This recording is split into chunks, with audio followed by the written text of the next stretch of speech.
This is the Lone Crater YouTube. We hope this video helps. You start by verifying essentials.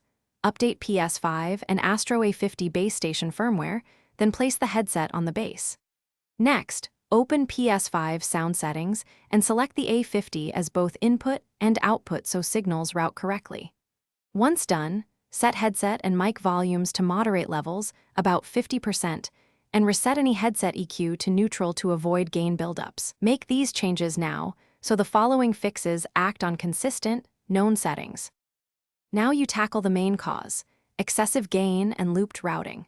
Reduce mic gain on the A50 base incrementally while watching your Ps5 input level meter. Aim for steady peaks without red clipping. Then, turn off sidetone or voice monitoring on the headset to stop local playback of your own mic. Also verify that game audio isn't routed back into the mic via TV speakers. If necessary, switch TV speakers off and use headset output only. Test with party chat for accurate isolation. Finish by locking in a clean signal path.